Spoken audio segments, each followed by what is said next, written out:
fellow Stargazers. Welcome to another episode of the NightBlog. The NightBlog. The NightBlog. T-H-E. Space. NightBlog. Oh. It's like a take it home. Yeah. What are we doing? Well, You decided to you're laying something on me. I'm laying something on you. Yeah.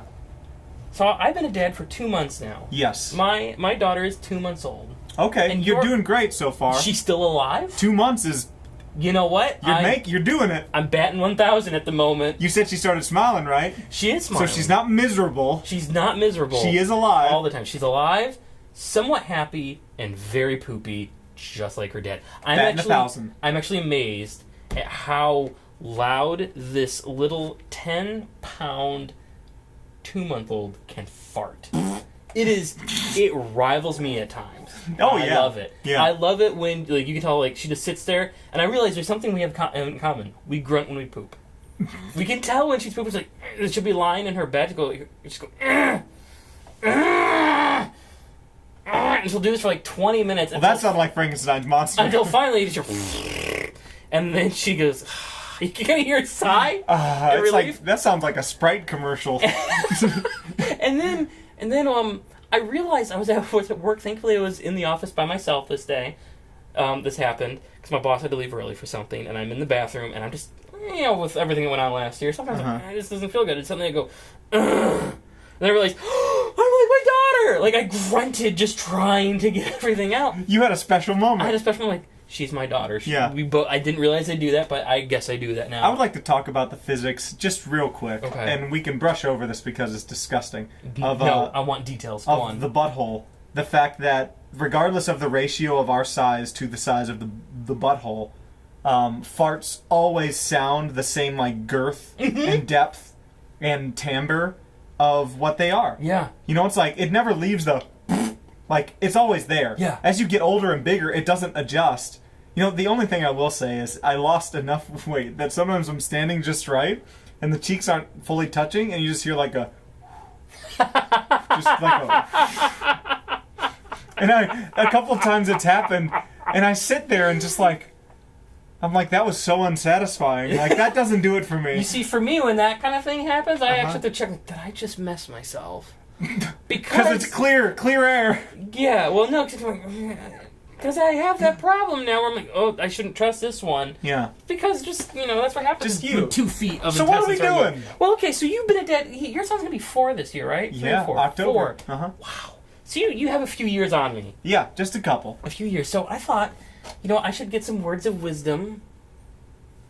Okay. About what? fatherhood? Fatherhood in general? Fatherhood in general. Okay. How do you make time for things? Yeah. Fun things? Well, work things? Okay.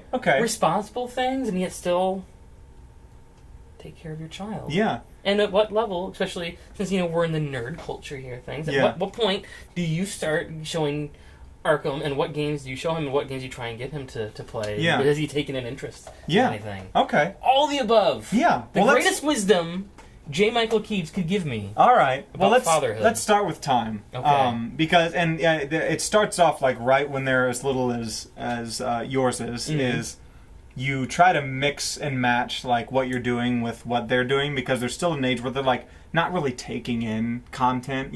They're there and they're present and they realize that things are moving on the screen and stuff like that, but it's not being taken in. So at that age, up to that age and at that age, I was still holding Arkham and playing Destiny, things like that, games. I was playing Shadow of Mordor, and she's kind of looking. Yeah. It's orcs' heads being right off. And so there were. I was aware of maybe I should turn her in. Yeah, there were specific times where, even during E3, say my son, is old enough that he sees things and he, and now he knows what it is. Yeah. They were doing the Metro reveal, and he stabs a rat in the eye, and I was like, "Hey, bud, you want to maybe go watch Sesame Street?" It's and watch Big Bird stuff Snuffleupagus in the eye. Wait, listen, there's a game for you just like this in a much. So, honestly, for time for things when it comes down, personal things or professional things, whatever it is, if I'm doing a commercial or if I'm working on just a project of learning something or if I'm taking classes, I work it into ways where I have all the time I can spend with my son away from work, and then I sacrifice something else. So instead of like drumming on a weekend, if I have something that I want to do that week, like say we're going to spend some more time on content with this. Yeah. I'm like, well, I'm not going to drum that weekend because that way if I don't spend a Wednesday night with him, I will spend a Saturday morning, afternoon, and evening with him, you know. And so it's all about balance in that aspect. But at the same time, I think balance for your kid is just important as balance for your wife and your kid. Oh, yeah. Because not that they don't want to spend as much time with him as possible, but you also want to make sure that they understand that you respect their time and that you respect your son's personal time with you, or in my case, my son, you know, your daughter. Yep. And I think that it's, you know, it's honestly an easier balance than you'll think, because you are really filled up by time with them, and then once you get off of that, you get a completely mind switch where I'm like, I'm going on a Destiny raid tonight. You know, it's like you get to fill up this personal side of your life, and then you fill up this hobbyist side, and it's like there's two tanks that are filling. You're exhausted. Your energy is nowhere being filled. It's being failed, of course, not being filled. So to me, like the balance of time came in. I sacrificed sleep, and I sacrificed doing everything that I wanted to be able to do like everything in increments. You know? So now every week isn't packed to the brim. It's just spread out throughout the month. You know, and I think you already understand that. You know, and just the way to balance things around and move them. Like you're doing less on Wednesday nights than you were. You just understood with your health, with your kid coming, with your job. Like you just knew, and you're already on your way to being able to balance that out. Yeah. But I never stopped playing video games. I just stopped sleeping 8 hours. I haven't seen more than 6 hours of sleep in a long time because of all these open world games. I'm going crazy. Like, especially when I got towards the end of Horizon Zero Dawn, I'd stay up till 1:30, 2 o'clock just because I can't start playing until like 9:30 or 10. You know, and to me, like a 3-hour window is a good amount of gaming, you know. But so on that note, unless you wanted to interject. I was about to say the last game I played till late in the morning was Alien Isolation. Oh, well, that one's hard to put down. Well, I could only play in 40-minute increments at first. Because it's just too much? Yeah, but then when I got to the end, I'm like, I'm almost there. Yeah. Almost there, and I thought, I should get this done in an hour, and suddenly it's 4 in the morning. This is like before we were even pregnant. My wife was working overnight, and so I'm like, well, she'll be coming home sleeping anyway. So I didn't have to work the next morning. I was fine. With, you know, I even on Saturdays, like you think Saturday would be the day to like sleep in or whatever. We all get up together and have like family breakfast. But Friday night, this last Friday night, I was beating Dishonored 2. And I wanted to finish it. So I played until about 3:30.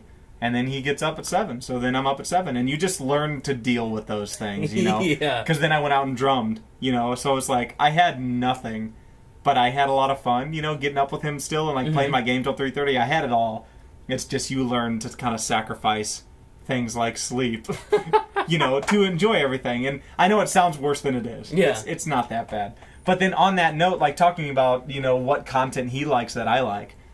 He likes to, like, we rented a ukulele. This is a recent example. We rented ukulele from the library.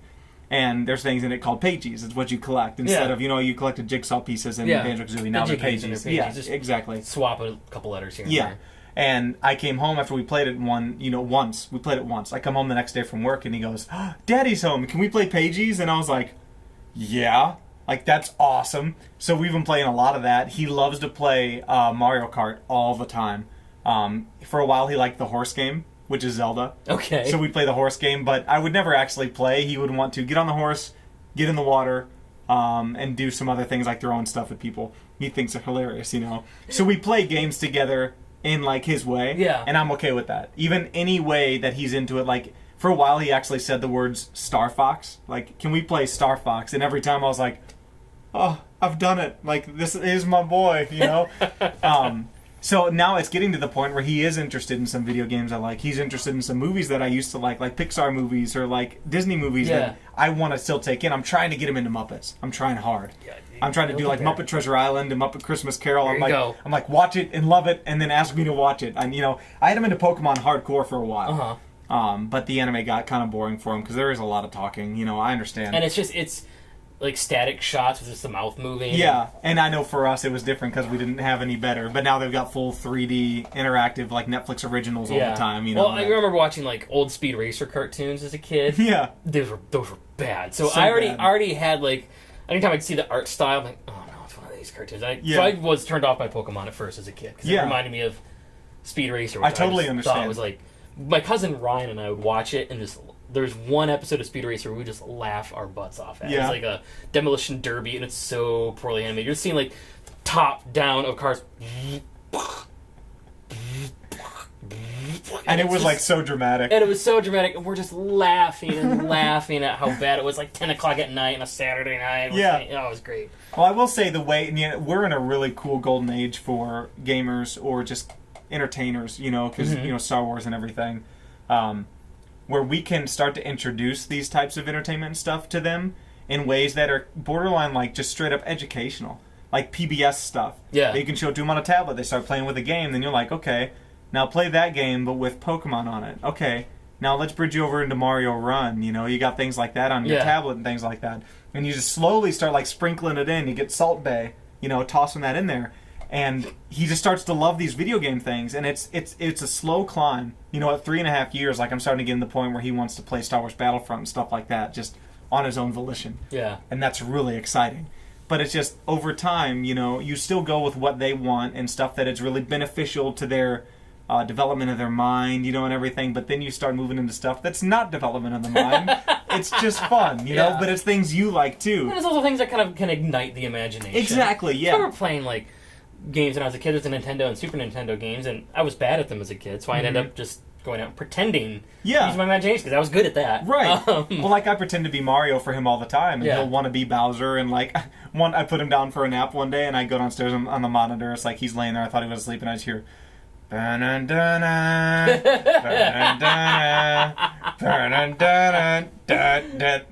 he knows the Bowser song, and he's just sitting up there singing it to himself. I'm like, this is great, So it's just one of those things, like, you form a bond around it, and it becomes more of, like, a familial relational thing instead of it being like video games and we won't be friends, Yeah, or like this or like that. But yeah. So, I mean, all of it, the time and everything starts to work into each other, as long as you are intentional about it and you don't resent the fact that you are spending time with your family and not doing what you want. Oh, I always love spending time with my family. But I'm saying, like, for anyone watching, if you're wondering, like, how it works so well, is because, like, I appreciate and treasure that time so much as it is, and I work what I like into that instead of trying to separate that so far, that now it's become kind of this amalgamation of each other, and that makes family time and fun time kind of work with each other.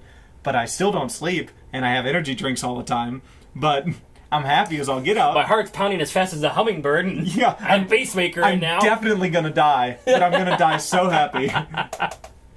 So hopefully that answers some of your questions you were asking. I mean... Oh, indeed. Yeah.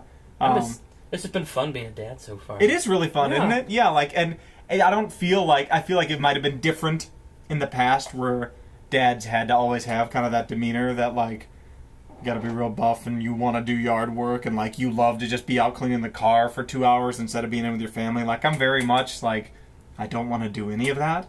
I want to spend all my time, like, the second I get home, I just want to be around them. Yeah. And then once, they're, asleep or something, I'm like, okay, I've got some chores to do, but I feel like it had to have been different.